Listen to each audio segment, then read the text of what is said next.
You're listening to The Sizzle on Iron Skillet Radio and Iron Skillet Television. You know who it is. You know what it is. It's The Sizzle, and we're still talking about the Gridiron Playbook. We're opening up for our fantasy picks, trying to help you win your fantasy team. Now, here's the section that a lot of people, it's even out of some leagues now, but one of the little not told secrets is you can win some weeks by just having a good kicker or a solid defense.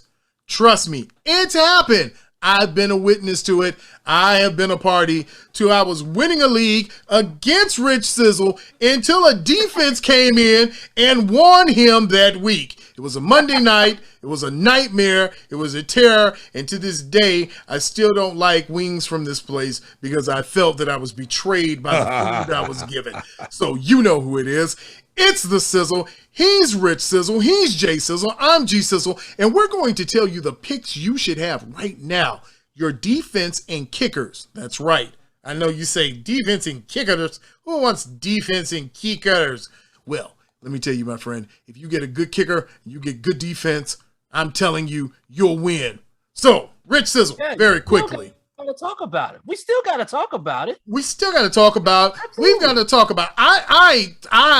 I stand in opposition to a commercial that was on a few years ago when someone's team auto-drafted a kicker in the 7th round. But what they didn't say, it was one of the best kickers, one of the most consistent kickers in the history of fantasy football. I don't know if you want him in the 7th round. But if you get him in the 7th round because you got a deep league, then you just go ahead with that kicker. Rich, let's start off with defense first, because kickers just, that's too funny. Let's start off with defense right now. Okay. Let's get the quick rundown. What are your top 5 defenses, and how do you go? In fact, what's your strategy when it comes to getting a good defense? When I get it right in my league, how do I pick up a defense? All right, so I'm going to go back. Your first thing you said, top 5 defenses. So Yahoo ranks them like this. They rank the Rams, no argument there. Pittsburgh, Washington was a little surprise for me. I think maybe because of their special teams. What? Baltimore, no argument there. What? Tampa Bay, San Francisco, and Indiana. Tampa Bay. This is not me. This is not me. This is Yahoo. I'm reading it off of the screen, okay? All right? I'm going to tell you like this, because guess what? At some point, these defenses are going to be on bye weeks. At some point, these defenses are going to play teams like Kansas City. At some point, these defenses are going to play teams like Houston. And that's where you start picking up points. When you look at a defense, and I don't care who the defense is, if it's the Detroit Lions, if you know they're playing a team that they offense cannot get the ball going, you start that defense. That is how I came back and beat G Sizzle that week. I played the numbers. Sometimes common sense is still common.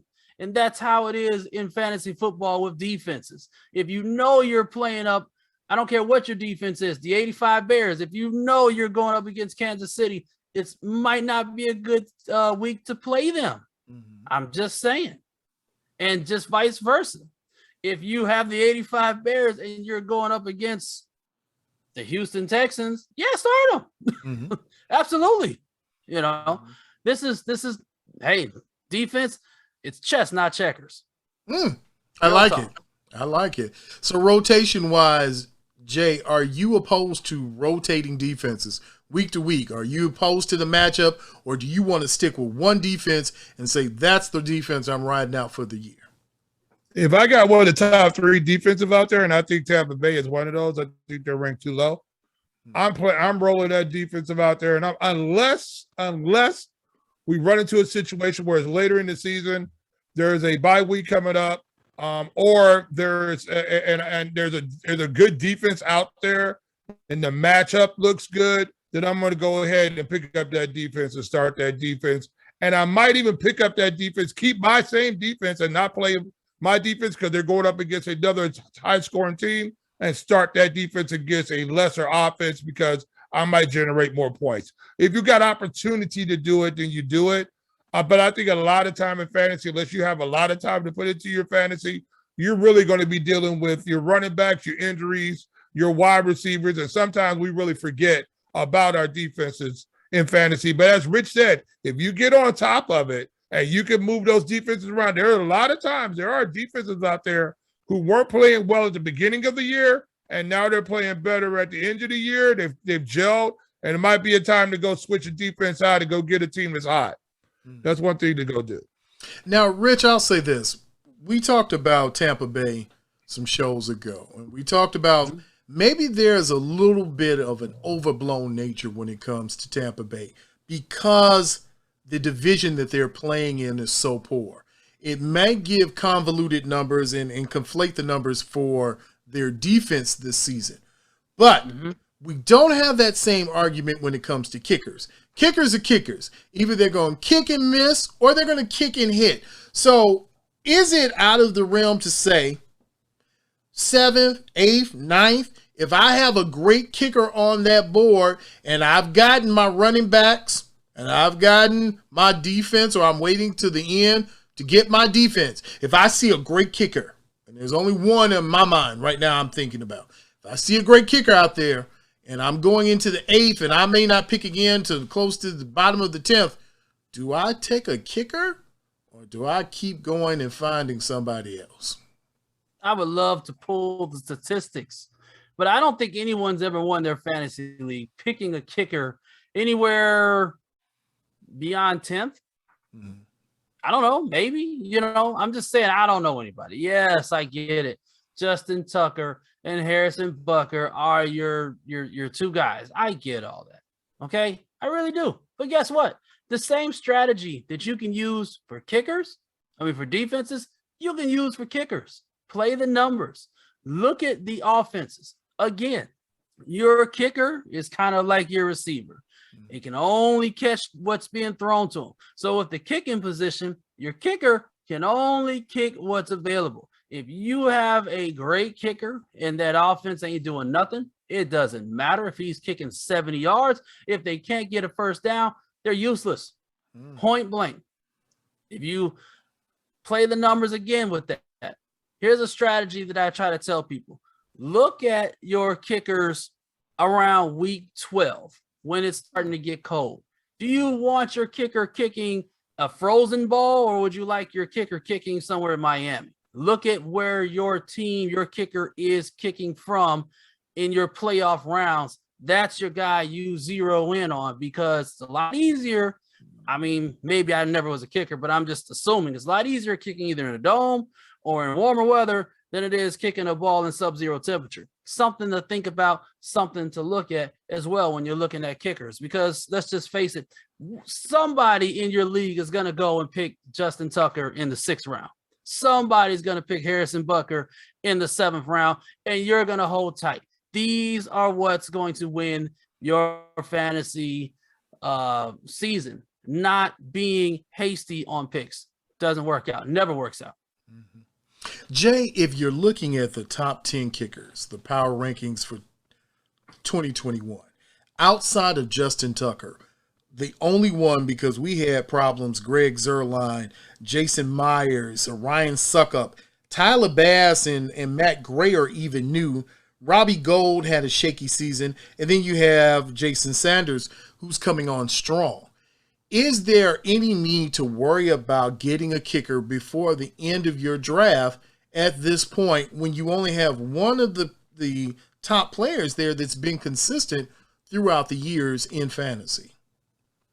Absolutely not. You draft that kicker last because that's where he belongs last. What I would like to see happen, though, I would like leagues to start giving more emphasis on scoring higher for field goals. I think that would make the fantasy football a lot more competitive, a lot more fun, because we have seen games come down to the end where it's up to a kicker to hit a field goal to win a ball game. Or you have a kicker who goes 4 for 5. That should be premium scoring for you. And that makes those kickers, it'll make it more fun now. I put something else about. Now, another guy who I think is a really good kicker, who I think is going to have a big year this year, just because the offense is different, is Will Lutz down with the Saints. I think you're going to see, unless the Saints can figure out how to punch it in, I think he's going to get a lot of opportunities to kick the football close. If you get some guy, if you get opportunity, and you're 1, 2, or 3 on the last round, and you get to pick a kicker, then that's where you could probably do some damage and get a guy who's going to be a high volume scorer for you, because I have seen these kickers put up some big points for you when you need them. And I won a couple of fantasy football matchups because my kickers went 4 for 5. Okay. I got an idea for you. Right, I know how to make numbers really matter for kickers. What's that? Start giving points to the kickers who got credited for tackles. I want to see that tough guy out there, throw that shoulder out there and knock somebody. But wait, wouldn't it be the punter? Give him points for that, The punter would be the one really more so. The punter, yeah. But every once in a while, that kicker, kickoff kicker, he gets a chance. He'll run down there and blast somebody. Okay, so think about it. If he gets a chance to get down there, or let's just say somebody misses a tackle and assignment, and it's up to the kicker, he should be rewarded. Hey, you saved that, man. So that should be like a 10-point swing. Yeah. You gotta make fantasy sort of interesting. Now, I mean, it's been rotary, like rotary baseball now. It's like it's been played the same way now since 1970. It seems like they need to let's spice it up a little bit and get the kickers more, because now it makes your draft even better, because now the kickers matter. You know what I'm saying? It's another thing in there. And now you're looking at, maybe I'm gonna take that kicker before I take the defense. Because now it makes a difference. You know what I'm saying? That's what keeps it interesting now. It gives opportunity for guys to win. I think there should be some leagues out there. Let's give a couple extra points for each field goal, and let's see what happens there. Or we could use a combination. It could be a kicker punter platoon. Which one's better, your kicker or your punter? Yeah, or you start giving cumulative yardage on punts, or something like that, because you get a guy down the ball inside the 5. How many times the guys put it down inside the 5 or inside the 10, and they should get points for that. And if that's going on, because that flips the field and keeps the field flipped, and now make your defense better because you have a kicker who can keep the other team pinned down.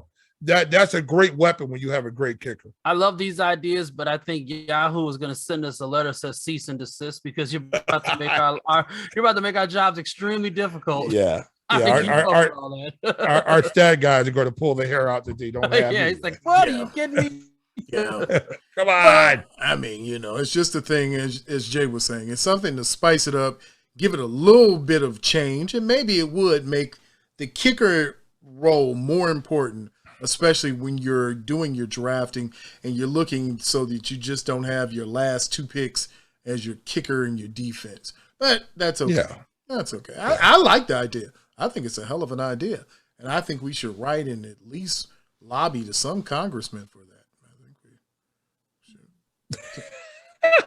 I think we can't ask like the commissioner of fantasy. Who is the commissioner of fantasy, by the way? I don't know. I don't know. We need a unified commissioner of fantasy.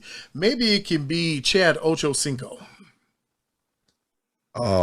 Could be. It could be a certain quarterback from Houston could be the commissioner of fantasy. You know who? I know who's out of a job. We can go see if Tim Tebow wants that job. Wow. He would be excellent, bro. Excellent. Tim Tebow. Okay, think about it. Tim Tebow as the commissioner and the assistant commissioner. Okay, walk with me on this one. The assistant commissioner could be Jerry Rice. Boom. There you go. Yeah. Wow, bro. That's crazy. That's so love, bro. You can make it. I mean, you can make it happen. I was going to say Ray Rice, but I thought Jerry Rice was more wow. Right. I thought you were going to say Jay Cutler, actually. Dude. Yeah, well, Jay Cutler. That would be bad. That wouldn't be bad, but he doesn't want to get vaxxed, so he's getting dropped from being commissioner. Oh man, these guys, these non-vax guys, I just don't understand it. He says children can't wear masks. How will you know that they're really children if they're masked up? That's what happens when you listen to that alternative news. Hey man, well, I'm telling you, if children lose their identity behind the mask, what happens behind the helmet? These people are just so insane with this sometimes. It really is. It's just like any way we can figure out to make this work, we're just going to figure out to make this work. We're going to throw out the most insane logic that you can think of. If a kid has a mask on, you know what the kid does? He has a mask on. Well, that's not going to scar him for life. Well, indicators are proving he might grow up to become a criminal. I still say the irony of all this is before COVID, I wouldn't have dreamed going to a bank with a mask on. I know. Right. Now, that's crazy. I can't go to the bank without my mask. It's the strangest thing ever. You're going to call the cops on me because I went to a bank and refused to put a mask on. I know. It's a crazy turn of events. It's crazy now. You're out at night sometime and you see people down the street with masks on, and now it's no big deal. Where before all the alarm bells would have rang off, because you knew you were getting ready to get jacked. Now it's like, hey Joe, how you doing? It's good to see you. You kids stay safe now. That's right. And big shout out. How's it going? Yeah. Talk on your phone with a mask. Think about doing that. Big shout out to the Bears GM for trading away a tight end that they probably should not have picked in the first place, but because of his anti-vaxxer stance and because he sucks, he probably won't be a Dolphins tight end for much longer. So we didn't mention it in the tight end thing, but if you pick a tight end that used to be with the Bears on your fantasy team, you're going to lose. I'm just telling you that now. Don't do it. Hey, I tell you, these anti-vax guys are going to be out of the league. I'm telling you, they're not going to take this chance of something happening. They're going to miss ball games and all that money from the gate. Believe me, you are the one league that you are replaceable in is the NFL. There's maybe 2 guys, 3 guys, 4 guys total in the NFL that just going to make that big of a difference, but you can't be replaced in the NFL. It ain't going to miss a beat. It's going to keep going. Yeah.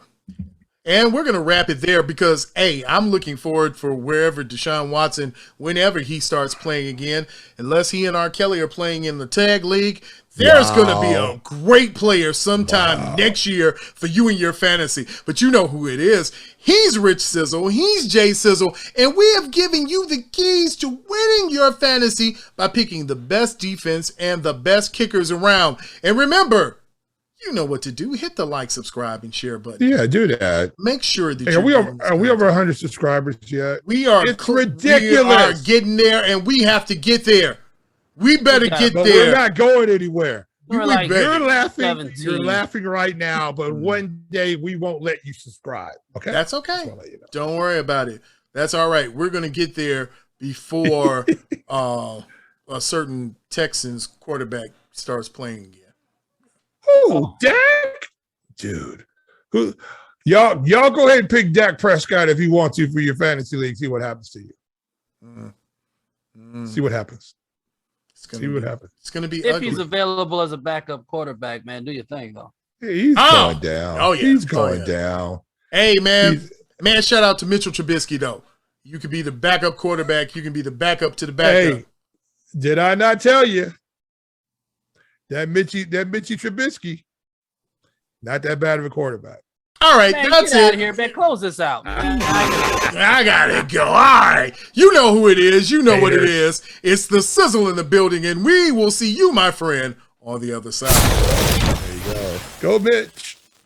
Make sure that you follow us on Twitter, Facebook, and Instagram at Iron Skillet Sports. And remember to like, share, and subscribe to Iron Skillet Sports on YouTube at Iron Skillet Sports.